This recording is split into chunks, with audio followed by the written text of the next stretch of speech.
And we are live. JT here, and welcome to the huddle. The huddle is where I sit down with successful people from the world of sport and coaching. It's to learn more about their journey to greatness. Why do I have these conversations? Because success always leaves clues. I want to take a moment to thank you, whether you are watching on YouTube or whether you're listening to the audio on the podcast. Thank you so much for being here with me and my special guest today. And here's my friendly reminder to you. The mind is like a parachute. It works best when it's wide open.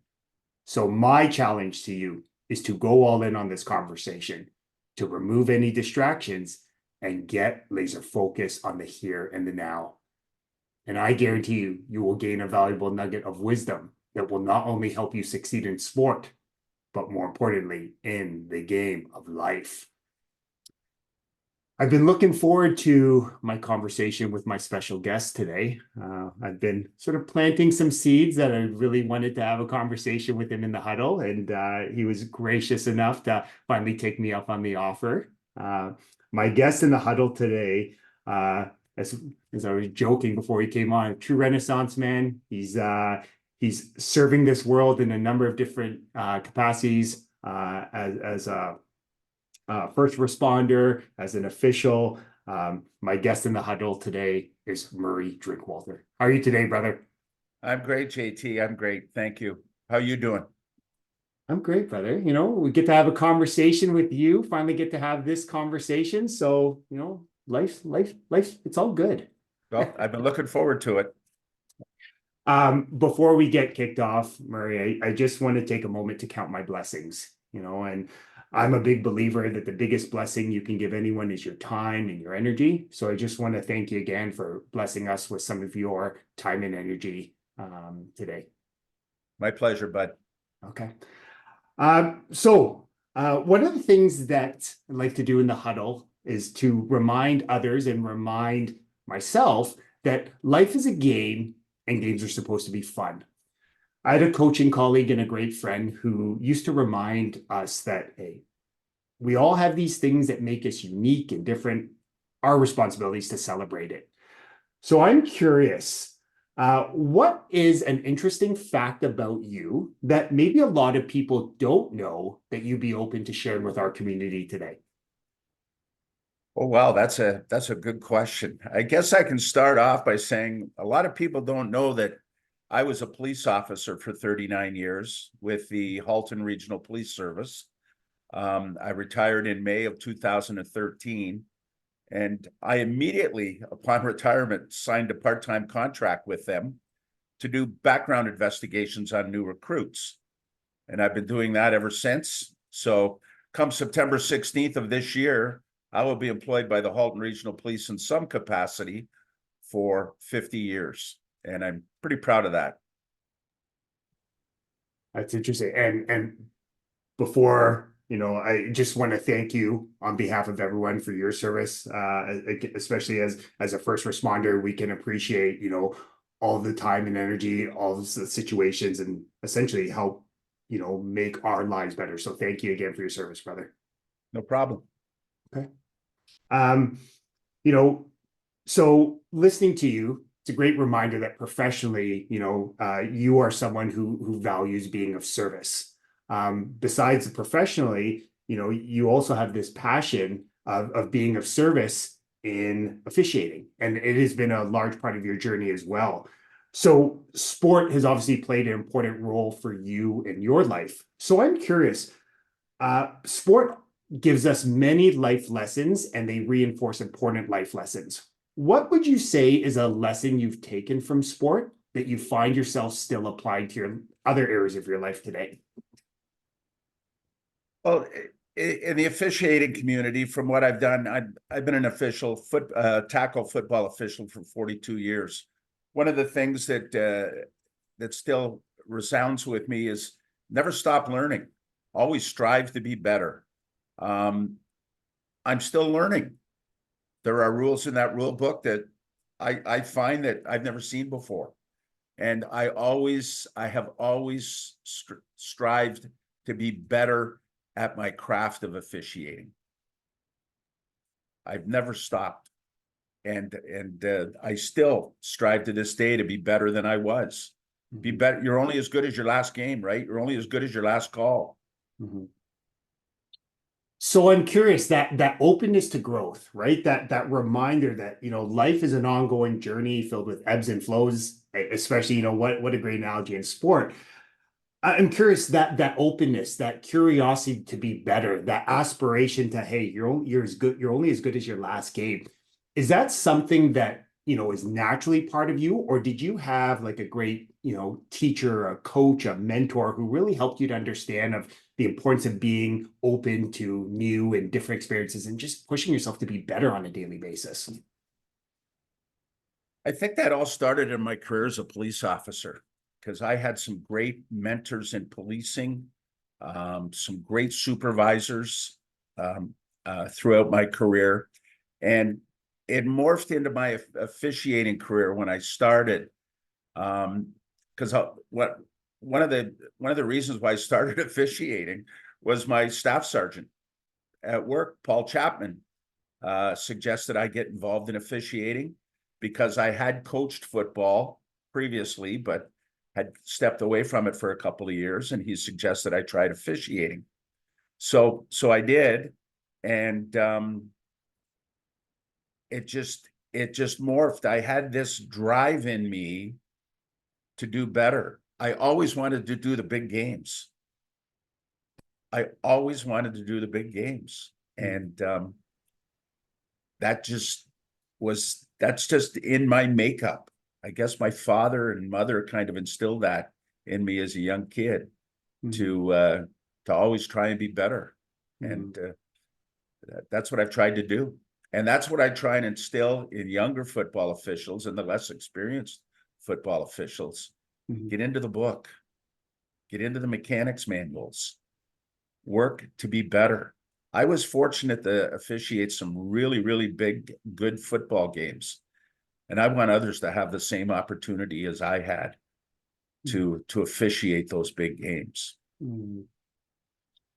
So it sounds like for you, this aspiration to experience those big games, right? To be a part of them was really a driver for you to grow, because you realize to be part of those bigger games, to be on the biggest stages, you needed to become a stronger and more powerful leader. Yeah, that's true. And watching through my football career, watching guys like Paul Chapman, who was one of my mentors, a guy by the name of Peter Moore, who was an OUA official years ago. He was just awesome. He was one of my mentors. And a guy by the name of Jake Ireland, Canadian Football Hall of Fame, referee in the CFL. You look up to those guys and you see how those officials did the big games, and you just want to do those big games. And, as some may say, that the reason for doing those big games is you may want to boost your own ego. But as Jake Ireland once said to me, you can't be a good football referee if you don't have an ego. But the big thing is you got to learn when to check it. And that went a long way with me when he said that to me years ago. It's interesting you share that, right? Like that ego, like the ego isn't, we sometimes talk about this idea as being good or bad, but like you said, everyone has an ego. It's just, can you keep it in check? And part of that keeping it in check, if we're looking at it from a sport perspective, is, are you open to coaching? Are you open to feedback, right? And the best, student athletes, the best coaches, the best officials, the best leaders are open to feedback, right? And being better. Yeah, you have to be open to feedback. That's the greatest thing. The question that is asked many times over the years in policing, what's the number one thing about communication? It's feedback. And if you don't have the feedback, you don't have proper communication going. Yeah. Okay. Okay. So I'm curious, you mentioned that, you were first coaching and then you decided to take a break from it. And then you kind of found a home officiating. I'm curious, what inspired that decision to pursue refereeing officiating as your way to continue to be a part of, sport?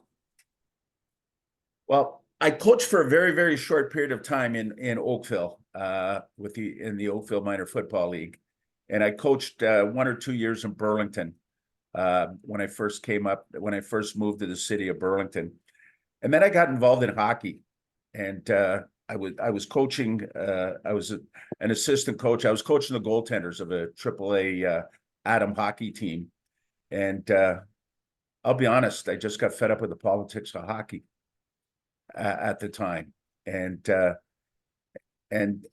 I was a young police officer then, and this would have been I would have been into my fifth or sixth year of policing, and my staff sergeant at the time, who was an OUA football official, OUA referee, he suggested I get involved in it and have an opportunity to give something back to the youth of the community in a positive way. Our interactions back in the late 70s and early 80s as police officers with the youth in the community were a lot different than they are now. And it provided me an opportunity to give back to the community and give back to the youth, and in a positive manner, and it's just more from that. So it sounds like for officiating for you, and it's interesting, like it was a way for you to start to build these golden bridges of trust, right, with the community, for you to give back, and we all know that giving back feels good, but it sounds like it allowed you to build these bridges of trust within the community. What did you notice as these bridges of trust start to be built with different people in the community? What did you notice? Did you notice any changes happen? Personally, I noticed a change in the respect level. When a lot of kids out there, and found out I was a police officer, and a lot of coaches found out I was a police officer, there seemed to be a little different level of respect. And there were times where, in my line of work, I ran into some athletes in a situation that was a little different than being on a football field with them. And one of the first questions I ever asked is, what high school do you go to? Do you play football? Yeah, I play for so and so. Oh, well, I probably reffed you, and then conversation starts. And I've met some great kids, and I've become friends with some good kids over the years because of football, and still keep in touch with some of those individuals. I'm curious, one of the things I love about any of our interactions, we get into conversations, and yeah, sometimes it's about football, sometimes it's about life, sometimes it's about how we treat each other, right? I'm curious, how important is that idea of like being able to have that conversation, right? To be able to do this as a way to break ice as you build relationship. I'm just curious because fishing, it's not easy sometimes. It's huge. It's huge. We all know that there's an issue right now in North America with the abuse of officials in all sports, just not football, but in all sports. And we're losing football officials across the province because of the abuse, because of the verbal abuse, and in some instances, physical abuse. And there needs to be there needs to be a change, or we're not going to have enough football officials to referee football. As you know, in your position with Football Ontario, tackle football has grown in this province over the past few years. They've done a great job at Football Ontario of getting everything under one umbrella, and tackle football is growing.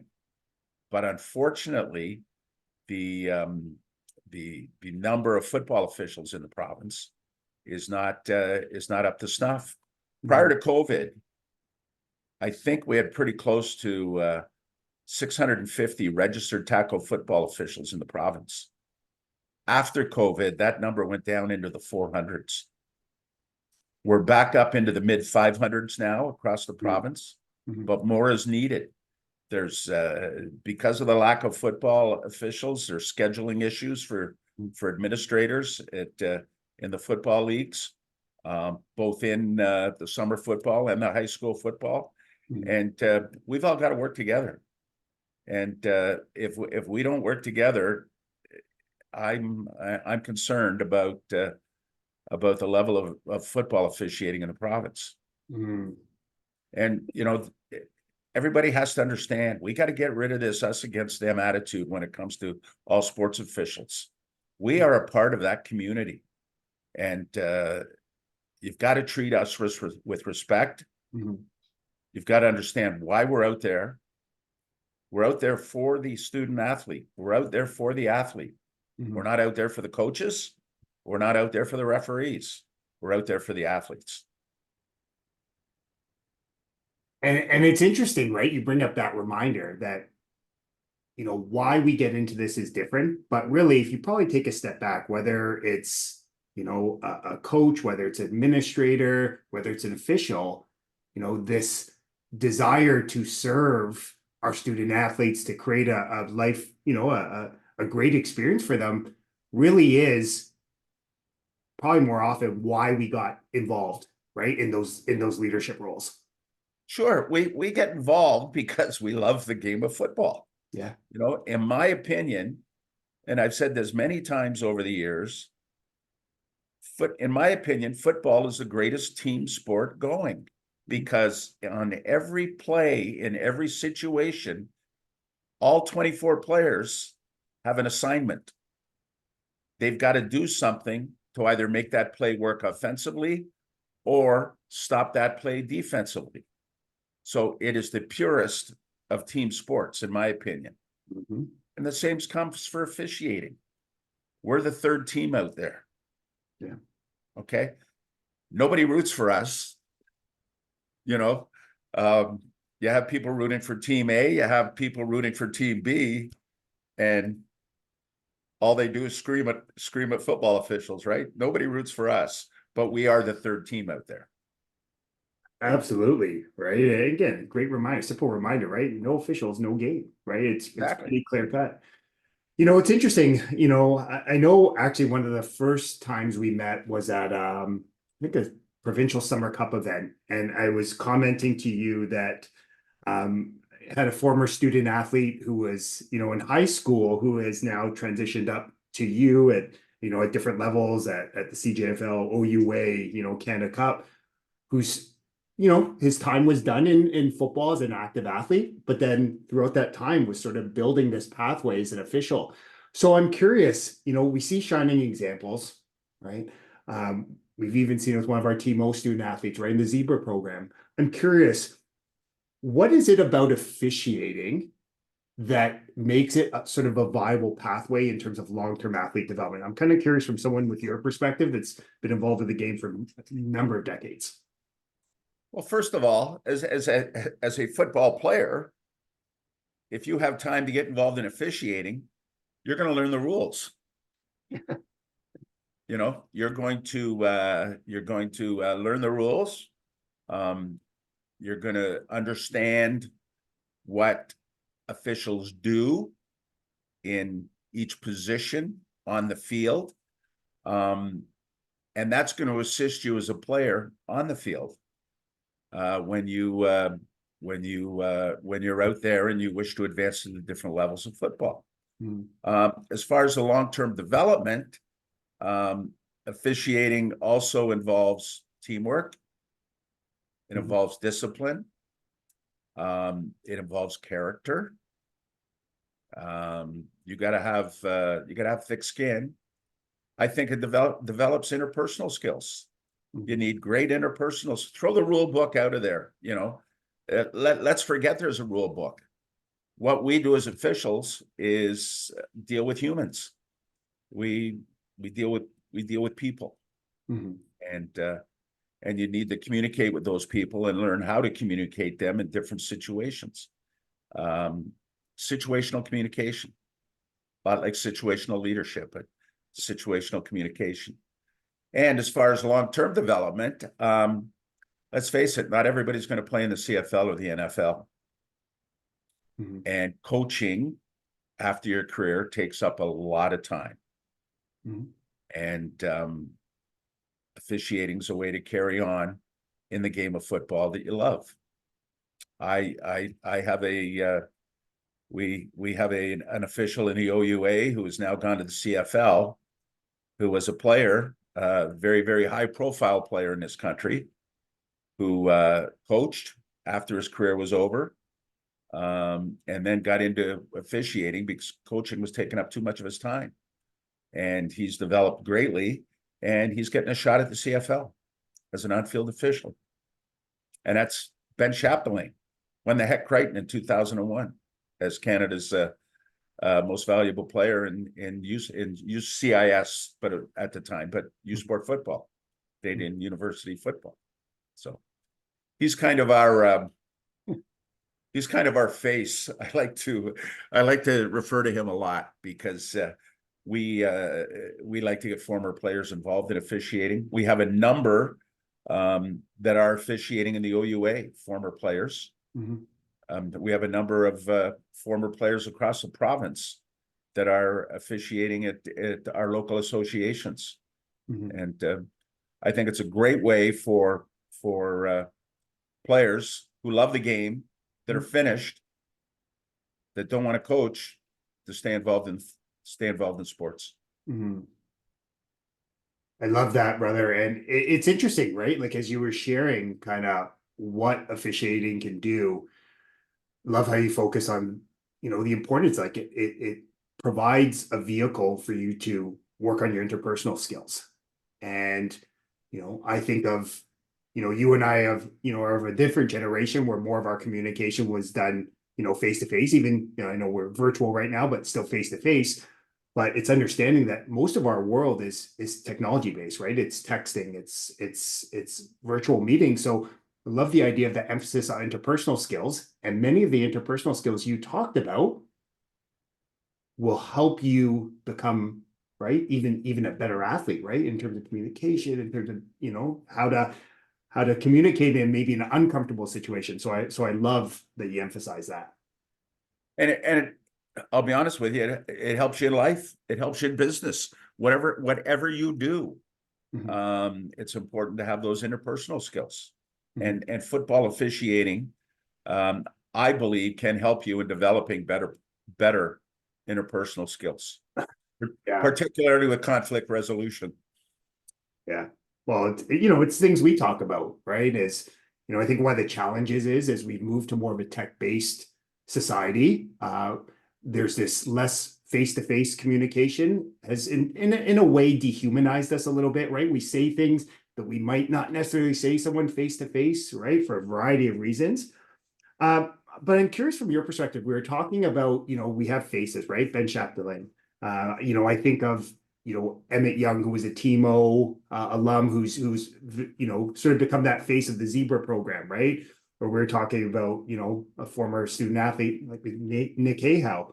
Um, I'm curious, how important do you think, I guess our responsibility as coaches and leaders, right, at the grassroots level, how important is our relationship and how we interact with officials in terms of keeping them, officiating the open? And I'll preface it this way. I think of Nick when he was, playing high school football with us. Our head coach helped our program win the Respect in Sport award 5 years in London, back-to-back years, just always would win it. So how important do you think having a head coach that consistently demonstrating respect for officials how important do you think that was in our young, in Nick continuing to want to pursue officiating? I think it's huge at every level of football, Mhm. whether it's U10, U12, U14, U16, U18, CJFL, OUA, Mhm. the team personifies the attitude of the coach. And if the coach is out there yelling and screaming and complaining about every call, the athletes are going to do that. Okay. It all starts, in my opinion, it all starts with the coach or coaches. If there is a good relationship with a particular coach and he's treats the officials and everything with respect, you're going to find that amongst the players. You know, it's different at the university level because each one of those student athletes, I think, understands what it's like to have a positive relationship with the officials on the field. Mhm. They have a different level of discipline and teamwork instilled in them than an athlete at the U14, U16, and U18 level. Mhm. Particularly now, for some reason, since COVID, the respect, and I've heard this from a number of football officials across the province, the respect between players on the football field has degraded immensely. And I don't know why. Mhm. I don't know whether it's because of social media, because of TikTok, because of Instagram. I don't know why, but we had a Ontario Football Officials Association Zoom call last night amongst our executive, and there was talk about an incident that happened on the weekend during a game where the chirping between two teams was unbelievable. The official, I think, said there were 9 objectionable conduct penalties called because of the chirping between the teams. Mhm. And I just don't know what's happened. I wish we had an answer. Yeah. And unfortunately, we have to, as the officials group across the province, we have to clamp down on that before it gets out of control. Mhm. Hence the GR squared initiative Mhm. that Kevin Baird is responsible for and Mhm. instituting this year in Ontario, where Mhm. we're going to where we've made a plea to the coaching staff to get things under control, I guess, for lack of a better term, and we've set standards about what can be said, what can be done, as far as the abuse of officials is concerned. Mhm. Did I answer your question? You did, and you summed it up great with this idea of like attitude always reflects leadership, right? Whether that's in anything, whether you're a parent, whether you're a classroom teacher, whether you're an administrator, that at the end of the day, the people you are leading are always going to mirror your behavior, right? It's that idea of I remind myself, more is caught than taught. So we can say, hey, we respect each other, but if you are flying off at the handle every time something doesn't go your way, the people you're leading are going to feed off that energy, right? And I say that as someone that when I was a young coach, now I felt like I always did a good job of respecting officials, but I know that when I was coaching, it was like, like a roller coaster, right? High energy, and then I'm feeling exhausted. Where as I, became a more experienced coach, I started to realize like my job is to sort of challenge myself to be even keel, because even keel, it just allows our athletes to better focus their energy into what matters, right? Is putting them in a position to be successful, which ultimately helps the team be successful. So, and I hope you don't take my comments wrong, because there are some great coaches out there, some yeah, very respectful coaches out yeah, there. Okay. However, sometimes that 1 or 2 bad programs or 1 or 2 bad coaches paints a paints a wall with the other coaches, I guess you could say, right? You don't Yeah. want to paint everybody with the same brush, because there's some great coaches out there, and some great coaches that I've become friends with over the years. Mm-hmm. Well, and yeah, no, it's interesting, right? On from a human perspective, right? It's there's a lot of great people doing a lot of great work, a lot of great student athletes, coaches, officials, administrators, right? And sometimes it's easy sometimes to kind of, our minds can quickly find what's not working, right? The negative side of things. Okay. I'm curious, some of the things you were talking about, in terms of skills you can develop through officiating, through refereeing. You said they translate to other areas of your life. What would you say, for a prospective young person who's maybe, they can start to see that, maybe youth sport football, post-secondary football, maybe it's professional football, it's just not in the cards. What would you say are those skills? I know you talked about, conflict management, conflict resolution. What would you say is like the one skill that if you'll get this from officiating, and it's going to help you succeed in business, it's going to help you succeed in your relation in life? It's the opportunity to work on your interpersonal skills, dealing with other people with respect, dealing with the diversity, equity, and inclusiveness aspect of football, which is huge, and that carries on into life. And the other thing is, you're never going to stop learning. You're learning about new things, and I've always said over the years, that football, whether you're a player or an official, it gives you the opportunity to develop those interpersonal skills, develop a better communication style, and it looks great on a resume. You're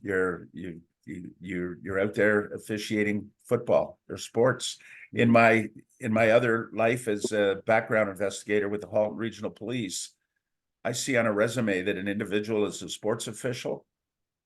That's huge to me when I'm looking at that, because that shows that they're out there. They have the interpersonal skills to do that. They're out there communicating instead of sitting behind a keyboard or a phone, texting and looking at TikTok videos. Yeah. It's interesting that you talk about those interpersonal skills.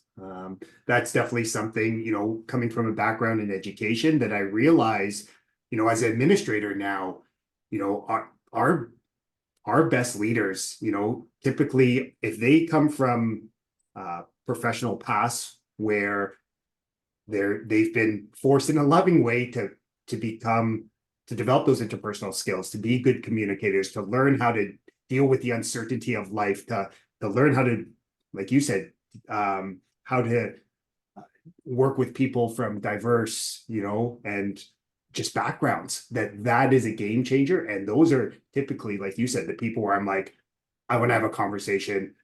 I want to see if we can create an opportunity for this person. And I know we're on a virtual call here today, but face-to-face conversations, they've gone by the wayside, for the most aspect. And I don't know how private business operates, to a great extent, but I'm sure that face-to-face contact is still the number one way to communicate with people, and should be the number one way to communicate people. Yeah. And if you can't properly communicate face-to-face with somebody, I don't think you're going to succeed in any business. Yeah, definitely. And I like how you share that, like simple, like, firm handshake, being able to look someone in the eye and to communicate, clearly. Those are skills where we need to provide those opportunities, especially for our young people who are growing up in a completely different environment. Yep. So I'm curious, you were mentioning the GR Square program. Obviously we have work to do, which is great. That's what, people like yourself and me who value growth and being a lifelong learner. What would you like to see happen moving forward? Like, what do you think needs to happen for us to continue to just provide the best possible experience for everyone involved, student athletes, coaches, administrators, parents, officials? Like, what do you think needs to happen for us to grow our beautiful game? Wow, that's a loaded question. From an official standpoint, Yeah. from an official standpoint, respect. Respect. That's what it is. And that's what GR squared is. Yeah. Give respect, get respect. It's a two-way street. Yeah. And I make no bones about it. There are officials out there that need to be reined in. I was one of them years ago and had to have a little attitude adjustment seminar by a couple of senior officials. But if you give respect to the coaches, you're going to get it back. If you give respect to the players, you're going to get it back. I'm a firm believer, and any game that I supervise or evaluate a crew, I tell them, speak with the players. Make sure the benches know what's going on. Let them know what's happening on the field. Communicate with them. And that's my big thing. And if that comes around, maybe we can keep more officials. Maybe we can retain more officials. I love the emphasis of the program. I know you and I were talking recently at an event. Like, I love this idea of like, we need to be willing to give respect before we can receive it back. So it's a great reminder that, if we want something, if we want respect from others, we need to be willing to give it first. So I'm curious, is there anything in terms of like respect that you'd like to see, like for student, like, is there one thing in terms of the respect that you really think is, okay, you can do that? Anyone can start doing that today. Maintain an open line of communication. I go back to communication. Yeah. Maintain an open line of communication. Yeah. And as a student athlete, don't be afraid to ask a question from an official at an appropriate time on the field and in the appropriate manner. Yeah. Okay. Go up during a timeout, ask a question, but do it in the proper manner. I love that. A great reminder is, again, the willingness to have that open mind, ask questions, listen, and I love the idea of like, read the room. Just understand there's a time and place. Like the biggest thing, like we always talk about during timeouts, and I don't care what, especially with the older age groups, 16, U16, U18, CJFL, OUA, U Sport football. During timeouts, have the umpire getting one of the huddles.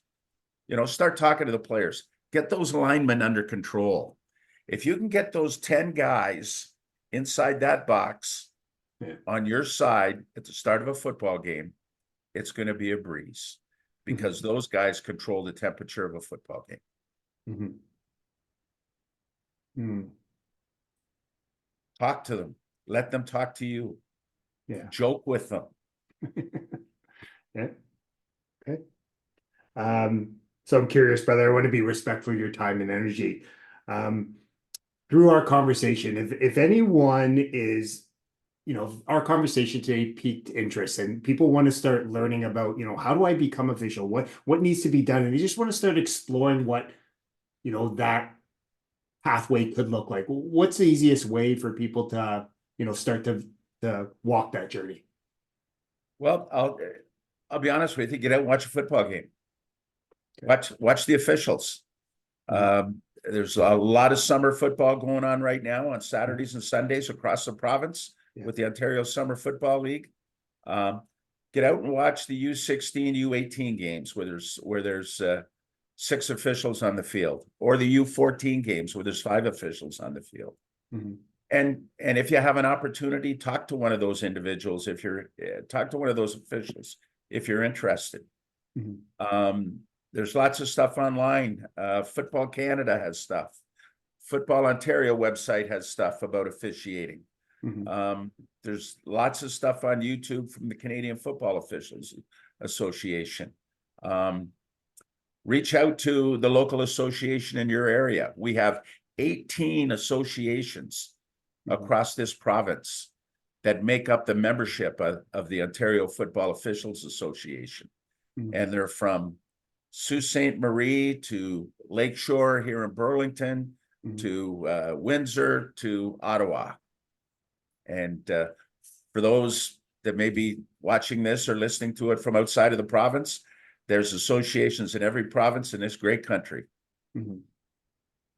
But get out and watch a game and watch the officials. Mhm. Love That's the that. best way to get involved, in my opinion. Yeah. Hey, like again, part of our conversation, right? You can only learn so much here. You got to kind of get out there, immerse yourself in it, and that's the best way to learn and grow as a human being. We'll give you the carrot. You got to go find the rest, eh? Absolutely. Um, Murray, I just want to take a moment to acknowledge you. I want to acknowledge you for the great man you are, the great mentor. I consider you an educator. You're an educator at heart. You're like getting to know you, like you can tell, you just have this passion to serve. But more importantly, I want to acknowledge you for the amazing human being you are. I always appreciate our conversation. I always appreciate your candidness. You're a great communicator, and you always sort of challenge me in a loving way to see things different. And I always appreciate how you can shift my perspective on something. So I just want to thank you for reminding me of the importance of having an open mind and being open to diversity of thought. So thank you, brother. Well, JT, thank you for that. And I thank you for having me today. And I want to thank you for your work that you're doing with Football Ontario. Yeah, you guys are doing a great job. Keep it up. Thank you, Murray. Appreciate that. So, folks, Murray dropped so many valuable nuggets of wisdom that will not only help you succeed in sport, but more importantly, in the game of life. But as I like to remind you every week in the huddle, knowledge is potential power. It's a consistent and focused application of great knowledge that actually creates greater results in your life. So, my challenge to you is to take one of these valuable nuggets of wisdom and go apply it to your life today. And as I'd like to remind you every week in the huddle, you are deserving of greatness. You are worthy of greatness. You are greatness. And my only ask from these conversations, if it resonated with you, if it touched your heart, then please share it with a friend, a loved one, a teammate, or just someone you feel that would benefit from listening to these positive, inspiring, and empowering ideas. The more people we have listening, understanding, and applying these simple principles to their life, the more blessed this world will be. As always, love having these conversations with you in the huddle. Have a blessed rest of your day.